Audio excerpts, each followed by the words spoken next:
ఓం సాయిరామ్. సాయి భక్తులందరికీ నమస్కారం అండి. అందరూ ఎలా ఉన్నారు ఫ్రెండ్స్? మన సాయినాథుని దయ వల్ల అందరూ బాగుండాలని మనస్ఫూర్తిగా కోరుకుంటూ ఈ వీడియోనైతే స్టార్ట్ చేస్తున్నాను. ఇక ఈరోజు వీడియోలో బాబాగారు ఎప్పటిలానే ఒక మంచి సందేశాన్ని మనందరి ముందుకు తీసుకువచ్చారు అండి. ఇక మరి బాబాగారు ఏం చెప్పబోతున్నారో స్వయంగా ఆ సాయినాథుని మాటల్లోనే విందామా? తల్లి, ఇక్కడ ఉన్న ఈ 2 పాత్రల్లో ఒక పాత్రను ఎంచుకో. నీకోసం ఒక శుభవార్తను తీసుకువచ్చాను. వెంటనే విని ఆనందంగా అందుకో బిడ్డా అని బాబాగారితో చెప్తున్నారండి. మరి బాబాగారు ఈరోజు మన ముందుకి బంగారు పాత్రని అలానే వెండి పాత్రనైతే తీసుకువచ్చారు. ఈ రెండిట్లో ఒకటి తాకినట్లయితే బాబాగారు మన కోసం ఒక మంచి శుభవార్తనైతే తీసుకువచ్చారు. మరి బాబాగారు మన కోసం ఎలాంటి శుభవార్తను తీసుకువచ్చారో వినాలి అంటే ఈ రెండిట్లో ఒక పాత్రనైతే తాకి చూడండి ఫ్రెండ్స్. ఖచ్చితంగా బాబాగారు మీకోసం ఎలాంటి వార్తను తీసుకువచ్చారు స్వయంగా ఆ సాయినాథుని మాటల్లోనే తెలుసుకుందాము. ముందుగా బాబాగారిని మనసులో తలుచుకొని ఈ 2 పాత్రలో ఒక పాత్రనైతే తాకి చూడండి ఫ్రెండ్స్. బాబాగారు మీకు ఎలాంటి శుభవార్తను తీసుకువచ్చారో ఆయన మాటల్లోనే తెలుసుకుందామా? ముందు బంగారు పాత్ర. ఈ బంగారు పాత్ర తాకిన వాళ్ళకి బాబాగారు ఎలాంటి సందేశాన్ని తీసుకువచ్చారో, ఎలాంటి శుభవార్తను ఇవ్వబోతున్నారో ఆ సాయినాథుని మాటల్లోనే విందామా? తల్లి, ఇప్పుడు నువ్వు నన్ను నమ్మి మనస్ఫూర్తిగా నన్ను తలుచుకొని ఈ బంగారు పాత్రను తాకావు కదా. ఇక నీ జీవితమంతా బంగారుమయమవుతుందమ్మా. కష్టకాలంగా ఉన్న నీ జీవితాన్ని మార్చి బంగారుమయం చేస్తాను. నీ భవిష్యత్తును మంచిగా మార్చబోతున్నాను.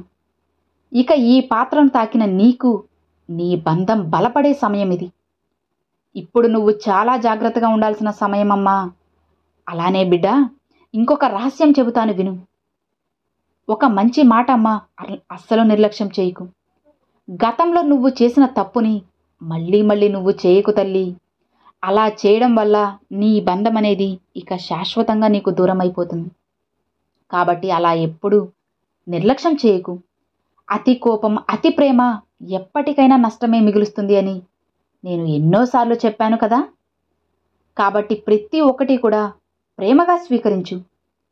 నన్ను నమ్మి ఈ బంగారు పాత్రను ఎంచుకున్న నువ్వు అనుకున్న పనులన్నీ అనుకున్నట్లు జరిగిపోతాయి. అది కూడా నీ సాయి ఆశీర్వాదం వల్లనే అని గుర్తుంచుకో. ఇక నువ్వు ఎవరి కోసమైతే ఎదురు చూస్తున్నావో వాళ్ళని అతి త్వరలోనే కలుసుకోబోతున్నావు. నిష్కల్మషమైన మనసుతో ప్రేమిస్తే నీ పనులన్నిటిలో ఖచ్చితంగా విజయం సాధిస్తావు. అలానే బిడ్డ, ఈ ప్రపంచంలో ఏది ఎవ్వరూ కూడా శాశ్వతం కాదు. అది వస్తువైనా సరే, బంధమైనా సరే. దేని మీద కూడా మితిమీరిన ప్రేమని అస్సలు పెంచుకోవద్దమ్మా.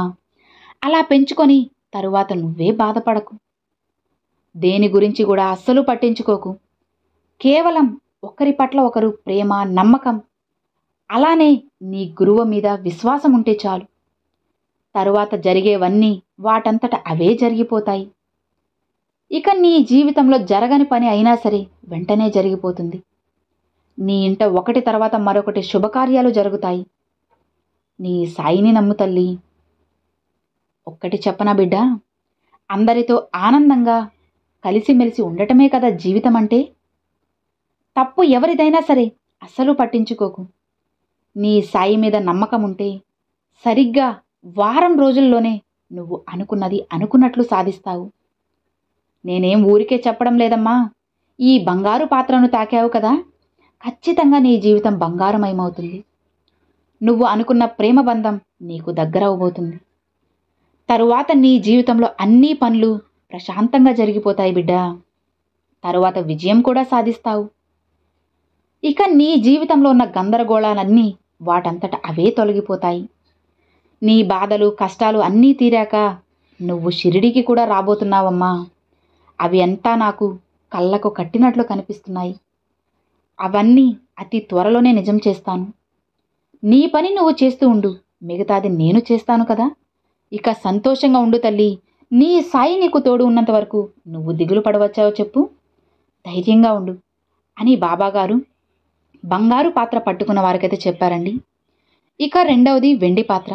ఈ పాత్ర పట్టుకున్న వారికి బాబాగారు ఎలాంటి సందేశాన్ని తీసుకువచ్చారో, ఎలాంటి శుభవార్తను తీసుకువచ్చారో మన సాయినాథుని మాటల్లోనే విందామా? తల్లి, ఇప్పుడు నువ్వు నన్ను నమ్మి ఈ వెండి పాత్రను తాకావు కదా. నీకు చెప్పే వార్త ఏంటో తెలుసా బిడ్డా? ఇప్పటి వరకు నువ్వు పడ్డ కష్టమంతా ఊరికే పోదమ్మా. నువ్వు అనుకుంటావు కదా, బాబా నేను ఇంత కష్టపడుతున్నా సరే నా జీవితం ఎందుకు మారడం లేదు, నేను పడ్డ కష్టమంతా బూడిదలో పోసిన పన్నీరులా అయిపోతుంది ఎందుకు అని అంటున్నావు కదా. అవి ఏమీ కాదమ్మా, నువ్వు చేసిన సాయమే నీకు మేలు చేస్తుంది. ఇక ఏమాత్రం నువ్వు ఎదురు చూడాల్సిన అవసరం లేదు. ఎందుకంటే నువ్వు చేసే సాయం నిన్ను వెతుక్కుంటూ వస్తుంది. ఇక నువ్వు ఎన్నో రోజుల నుండి ఒక వ్యాధి వలన బాధపడుతున్నావు కదా. ఇప్పుడు ఆ వ్యాధి నుంచి నువ్వు బయటపడే సమయం వచ్చేసింది. నేను వరాన్ని అందిస్తున్నాను బిడ్డా. ఇక నువ్వు దిగులు పడకు. నీకు వెంటనే కష్టాలు వచ్చినా సరే అన్నీ వెంటనే వెళ్ళిపోతాయని గుర్తుంచుకో.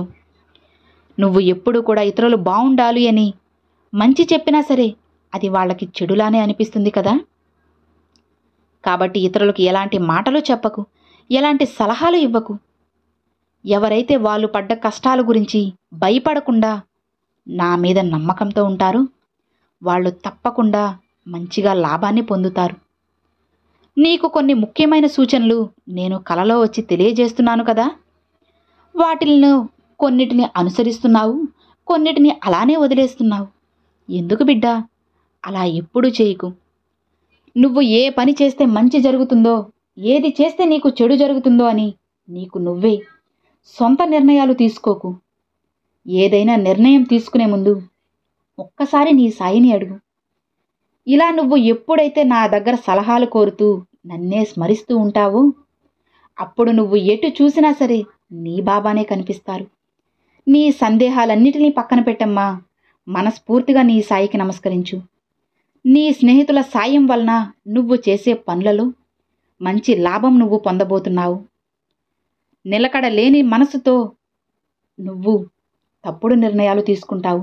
కాబట్టి ముందు నీ మనసుని ప్రశాంతంగా ఉంచుకో. తరువాత జరిగేవన్నీ మన ప్రశాంతంగా ఆలోచించు. అన్నిటికీ నీకు సమాధానం దొరుకుతుంది. నీ తండ్రిని నేను చెప్తున్నాను కదా, నీకు అంతా శుభమే జరుగుతుంది. నీ సాయి దయ వల్ల నువ్వు సరైన మార్గంలో నడుస్తావు. నీకు ఎవరైనా చెడు చేయాలి అనుకున్నా సరే అది వాళ్లకే జరుగుతుంది. ఇక నువ్వు దిగులు పడకు బిడ్డా. ధైర్యంగా సంతోషంగా ఉండు. నీ సాయి నీకు తోడు ఉండగా నీకు భయమేలా తల్లి. ఆనందంగా ఉండు అని బాబాగారైతే వెండి పాత్ర తాకిన వాళ్ళకైతే చెప్పారండి. ఇక చూశారు కదండి, ఈరోజు బాబాగారు వెండి పాత్ర తాకిన వారికి, బంగారు పాత్ర తాకిన వాళ్ళకి ఇలాంటి సందేశాన్ని, ఇలాంటి మంచి మాటలను అయితే తీసుకువచ్చారు. మరి ఈరోజు బాబాగారు పంపించిన ఈ మంచి సందేశం మీ అందరికీ నచ్చింది అని అనుకుంటున్నాను. మీరు ఈ రెండిట్లో ఏ పాత్రను తాకారో నాకు తప్పకుండా కామెంట్లు అయితే షేర్ చేసుకోండి. మరొక మంచి వీడియోతో బాబాగారి సందేశంతో మీ ముందుకైతే వస్తానండి. అంతవరకు సెలవు ఫ్రెండ్స్. Thanks for watching. ఓం సాయిరామ్.